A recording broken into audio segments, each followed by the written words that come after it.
Wow. CZ. Everyone give it up for CZ. Isn't he amazing? Thank you. Well, we were chatting backstage about, how we wanted to kick things off, and I think we would be remiss if not to talk about the gold bar that you presented Peter Schiff just a few days ago. Oh, I have another one. Oh, please. Tell me about how the debate went down and just that moment of kind of getting him on that. That was fantastic. Sure. Actually, I planned 2 tricks for him. I think the first trick I planned was to he's launching a tokenized gold. So I was going to ask him about it. I'm host, right? So I was going to say, look, I'm going to generously offer you time to talk about your new project. And then the more he talks about the tokenized gold, the more he has to talk about the benefits of blockchain. And then I would just repeat to him, so you like blockchain better than the gold. That part didn't come out quite strong enough. I tried that, didn't quite come up. And then I also prepared the gold. I figured he would do most, he likes to talk, right? He's a nice guy. I figured as a host, I would let him do most of the talking. I thought the gold bar might work, and the internet only cut that part out, which is great. So it's like a 2-minute thing, and even viral, so it's pretty good. Yeah, it's fun, yeah. That was fun, that was fun. Well, so CZ, you've been on quite the journey over the past 18 months, 24 months. Yeah. Walk us through really from the beginning. What was it like being the #1 highest profile target of Operation Choke Point 2.0? Well, I think there's really no choice. We have been operating the largest crypto exchange for 7-8 years now. And then as the largest platform, you're the first one every regulator look at when they look at crypto. And as the largest centralized platform. So we're always there. We got all the regulatory warnings 5 years ago. And then we're the most scrutinized. So we always have to be the first to deal with regulators and even prosecutors. And then there's no precedent, right? So there's nobody else has solved this problem. So we're always out there. So there's quite a bit of an unknown. But my view on life is, life is a simulation. There's a lot of challenges that are programmed in front of you. You just have to go through them. There's no way to avoid them.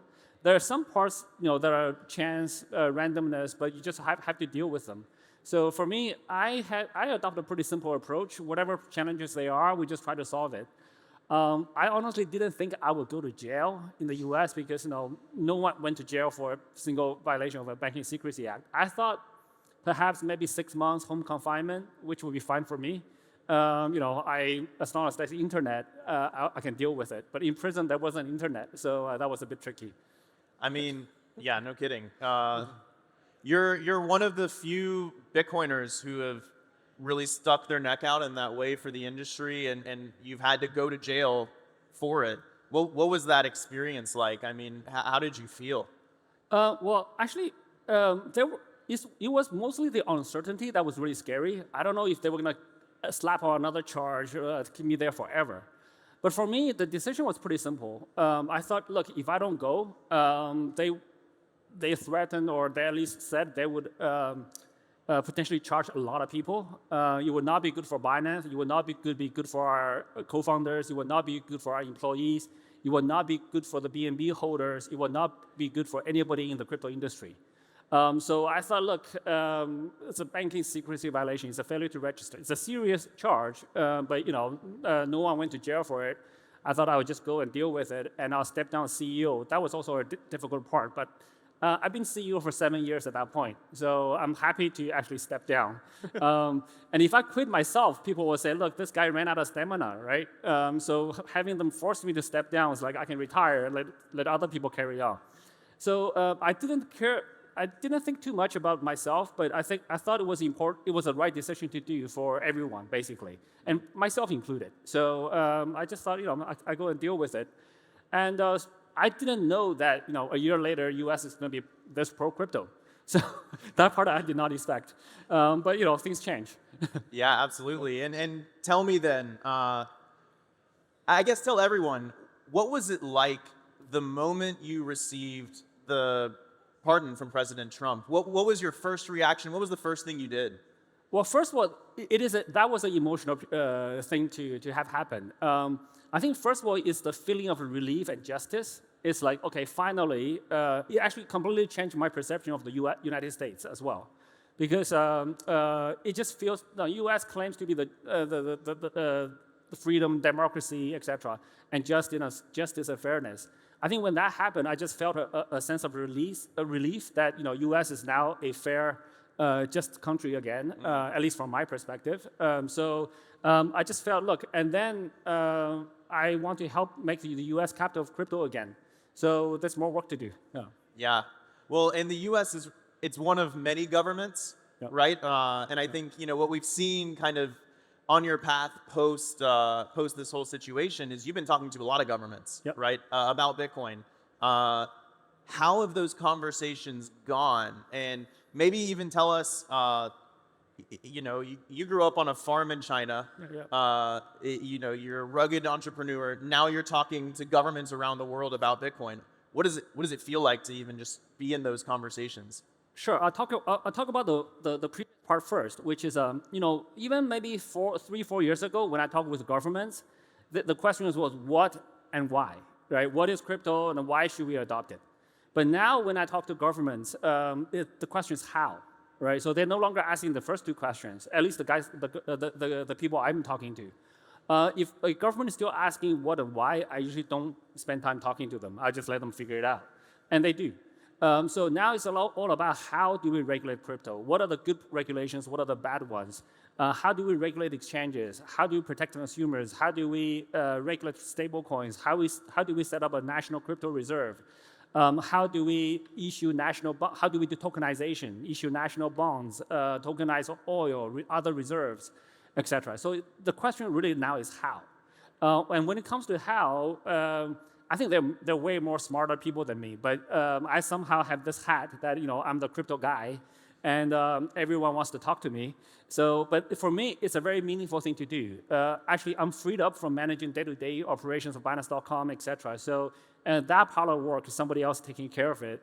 And I now just go to government to advise them on how to regulate crypto, which I think actually probably has more impact to people, more positive impact to people around the world than if I was still working at Binance.com. So, and then to your first question, I believe in simulation theory. So if we're not in a simulation, there's no way I can grow up from a kid in a village with no running water, no electricity, till now. They say I'm a rich guy, and then build a successful business, talking with governments, advising them on policies about this industry. So. But for me, I just try to do my part. Whichever situation is in front of me, I just got to do my best. Would kids CZ on that farm believe that you're in the position you're in now if you had told him all the way back then? No, absolutely not. There's just absolutely no way you can imagine this stuff. Interesting. Well, so you've been talking to governments. You've also been kind of one of the most prolific entrepreneurs in the whole industry, right? You took a step back from Binance, like you said. You've been doing a lot of advocacy to governments. Do you have a next chapter? Do you have something that you're really planning to make your project next? Well, Giga Academy is kind of my pet project right now. It's a free education platform for people who don't know it. But for me, when I was deciding to do Giga Academy, I thought about what I would do next. There's a few questions I asked myself. I don't really care too much about fame or legacy. I just pleaded guilty to a federal crime, and I was going to deal with all of these issues. So, but for me, reputation and integrity is different. Is important. There's no fraud. No users got hurt. I've never hurt anybody. So that's my reputation. Fame and legacy, they're not so important to me. I didn't care too much about money. People say I have a lot of money, but I don't spend a lot. I still buy polo shirts. I don't know, this is Amazon basic pants, etc. So I don't spend a lot of money. And then power doesn't matter to me either. I just stepped down as Binance CEO. So what do I want to do? What do I want? So I thought really hard about it. I just want that when I'm really old and when I look back at my life, I want to be able to tell myself I did my best. That means that if I have high abilities, I need to do more. If I have little abilities, I'll just contribute a little bit less. But I think whatever what doesn't matter the magnitude. We just gotta do our best and leave a little bit of a positive contribution to this world that we came into. That's all I want to do. And then I thought really hard about it. I think education, a free education platform that's completely digitized, gamified, and individualized, and pushing to people who don't have education, is probably the biggest positive impact I can do. So that's why I started that project. I'm very happy every time I work on that project. Right now, Giga Academy reaches about 90,000 kids. We only been working for about a year. Wow. And it's, there's still quite a lot of improvements we need to add to the product in terms of features, et cetera, but also content. So I'll continue to work on that. But I'm also helping with Easy Labs investments. We do investments in blockchain, AI, biotech. I'm helping with mentoring many projects in our space, BNB chain projects, other AI projects, etc. So I'm more of like a coaching type of role. So that's kind of what I do, and I enjoy it. That's amazing. That's amazing. Truly, I mean, if more people could dedicate their lives to education and helping the world, that's an amazing thing. I think that's also one of the things about Bitcoin, right? We like to say, fix the money, fix the world. Yeah. And what's been amazing is for so many people, they've fixed their money, right? They're Bitcoiners now. And now they've moved on to how can I fix the world around me? And I think it's amazing to see you do that, and would encourage more Bitcoin OGs and more Bitcoiners around the world to really focus on that and really try to lift up the world around us. Absolutely, yeah. So I think I see a lot of crypto people do that as well. Many people have become financially free, and they're all looking for the next thing. And this is also sort of evident on Giga Academy. I've only spent maybe about $3 million on it. And then people want to donate. For the longest time, I didn't want to take donations because I want to build a platform first. And I want to make sure we have a product market fit. I don't want to take donations and then waste them and then cancel the project. It would not be good. And then finally, we opened donations for a month or so. We got $11 million of US dollars worth of donations. So actually, the project has more money than I spent. So I think there's a lot of people who are contributing to good causes. Love it. That's amazing. Yeah. That's amazing. Yeah, absolutely. Give it up. So let's talk about Bitcoin for a second. Sure. There's been a lot of things happening in the market as it pertains to Bitcoin ETFs getting launched, Bitcoin Treasury companies coming out, institutions getting involved, Bitcoin strategic reserves getting launched. What do you think about what this adoption cycle has looked like? Are you surprised by it, or are you excited by it? I'm not super surprised, but this cycle is a little bit different than previous cycles. This cycle, as you said, all of those things are institutional adoption, right? So they're all like Wall Street, etc. So we have this cycle. We have seen more institutions come in than I would say probably than previously. Previous cycles are all mostly retail. This cycle, the retail rushing in, we have not seen that yet. But this is still very good for crypto, right? So now we're kind of bridging the gap between crypto just being a grassroots movement to now Wall Street really participating. And Wall Street is the largest institution market in the world. US is. US is the largest institution market. But now we're seeing that spill over to other countries as well. So many funds in this country buy the IBIT ETFs, etc. So now they all have Bitcoin exposure.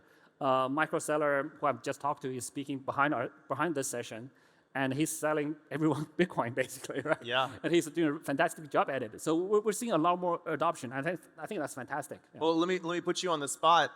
We're in December. Yeah. This is supposed to be in the 4-year cycle theory. This is supposed to be 4, right? Yeah. This is supposed to be the year of the massive bull market. We've been relatively flat. Is the 4-year cycle dead, or is it changing? What do you think? So in a sense, actually, it would be better if the 4-year cycle is dead. It's better if we don't follow the 4-year cycles today. Because in the 4-year cycles, usually this December will be the peak. But if we follow 4-year cycles, then the winter will probably, the crypto winter will be the next year or 2 years, etc. But right now, I think there's another force at play, which is President Trump. Which actually, on my shoes, there's President Trump. You can see it on the side. Yeah. Great shoes. So I think President Trump is using stock market as a benchmark. So there's rate cuts coming. There's quantitative easing, which will basically pump the stock market. Really, We've been in macro headwinds since 2022, right? Yeah. This is the first time that we're starting to see macro turn dovish. Yeah. So I think when the stock markets do well, people have cash. People diversify their holdings, and they participate in crypto as well. We've seen that, and crypto is much smaller than the stock market today. So crypto is kind of tethered. So I think, I'm not sure, don't quote me on this, but I think that force will be quite strong. So that force may be strong enough to offset the 4-year cycle. Who knows? Yeah. So you're saying next year bull market? We may be seeing a super cycle. Wow. So we'll see. Yeah. I'm not sure. Yeah. We'll see. Yeah.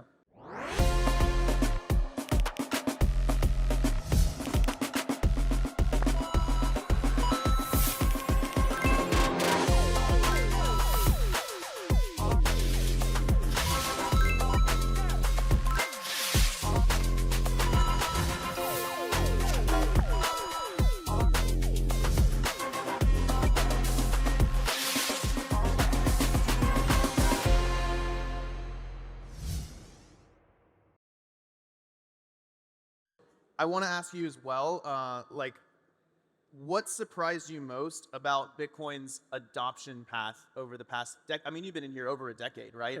Yeah. You've seen it be adopted in a lot of different ways. You've seen narratives, grow and crash, right? What has surprised you most about the path that Bitcoin has taken? Yeah, it's very surprising, actually. You can never predict the adoption path, to be honest, at all. Bitcoin was first taught, the Bitcoin white paper is like electronic cash payment system, right? And everyone was doing payments. To be honest, even today, very few people use Bitcoin for payments, right? So that's not really adopted. Do you think that trend will change? I think so. Mm-hmm. And I think, maybe not just Bitcoin, also crypto payments. I think, on payment side, first of all, there will be integration between the crypto payments versus the traditional payment rails, like now the crypto cards, right? So the Binance card, the user swipe and merchants gets fiat, user pay in crypto. And then this way, both sides can grow. The demand side, the user side can grow quite a bit. And then once the user side is large enough, then the payment side will accept crypto directly. The second is the stable coins, right? People can pay in stable coins instead of Bitcoin. A lot of people have in their minds that spending Bitcoin is bad because then you lose the upside. But you could, whatever money you have left, you can use that to buy Bitcoin that you just spent. But anyway, and then I think in the future is direct crypto payments when everyone has more adoption on crypto. So payments was expected to happen. ICOs, I didn't see that at the beginning of 2017, but mid-2017 was all the rage. We did an ICOs by today's standards. I think we have a successful project. I didn't expect NFTs. I didn't expect the DeFi summer. All of those things are kind of surprises. But I think, and I did not expect ETFs. Really? Yeah, so you just couldn't see that before it happens. Because from my perspective, I was being prosecuted for pushing crypto, right? I was like, there's no way the ETF will get approved. So again, everybody's perspective is a little bit different. Yeah. What do you make of that, right? At the same time that you're being prosecuted for creating an exchange to buy Bitcoin, the legacy financial system is approving products to buy Bitcoin. How do you square that? Well, again, this is my personal opinion. It feels like they want to push down what the grassroots movement is, and they want to institutionalize it. But Bitcoin itself, today, most of the holders are still retail holders, and it is an international movement. So, I think we welcome the institutional participation, but you can't remove Bitcoin from the rest of the grassroots movement. Yeah. Yeah. No, absolutely. Yeah. Well, so we got about a minute left, and I want to make sure you mentioned earlier, talking about legacy, that you don't think about it too much, but I want to push you on it. Assuming that you're not going to go back to Binance, which doesn't sound like you are, what do you want your legacy in Bitcoin and in this industry to be? I think I want to be seen. Well, I am the crypto sales guy, so I'm helping with crypto adoption all around the world. Be it part of Binance or outside of Binance, I'm continuing to do that. And I think I'm actually making more impact now because I'm I'm not running a platform anymore. So I'm just a shareholder there. So people actually take my advice more openly because I'm supposed to be more neutral now. At least I'm seen as more neutral. But I'm a crypto diehard, right? So I always push crypto adoption. And I think that's pretty much it. I want to be remembered as the guy who helped to increase crypto adoption. Love it. Last question before we finish. Sure. Who's the bigger Bitcoin bull, you or Michael Saylor? I think Bitcoin-wise is Michael. I think he's very focused on Bitcoin, whereas I'm more of a multiple. So I think Bitcoin itself is great. It's the global reserve currency in crypto and probably in the world soon. We can see that. But Bitcoin, given it's the most decentralized cryptocurrency, etc., and the highest market cap. But Bitcoin's rate of innovation is necessarily slower than some of the other newer projects, smaller teams, etc. So I'm a guy who encourages innovation, and I think all of those innovations will help Bitcoin. They don't take away from Bitcoin. Bitcoin can copy many of the innovations, right? So Bitcoin ordinals can copy the NFTs. Well, NFTs kind of went away. Well, not went away, much smaller now. But Bitcoin can reverse copy many of those innovations. But if you want to innovate on Bitcoin alone, it's hard. You have to fork Bitcoin all the time, which creates a lot of other problems in the industry. So I'm more of a founder-friendly, innovator-friendly person. I want to help more people innovate. And we don't need, we shouldn't just have one blockchain. We should have multiple blockchains. And I think when the technology matures, like 10, 20, 30 years later, we can have a few blockchains. But today, for the amount of innovation we're looking for, the more innovations, the more blockchains we have, the better. So to maybe put it in another way, invest in innovation, measure the success in Bitcoin? Pretty much. So if you can outrun Bitcoin, that's true success. Otherwise, you should buy Bitcoin. That's amazing. Well, everyone, give it up for CZ. Thank you, guys. Thank you. Thank you so much. Thank you so much. Thank you. you.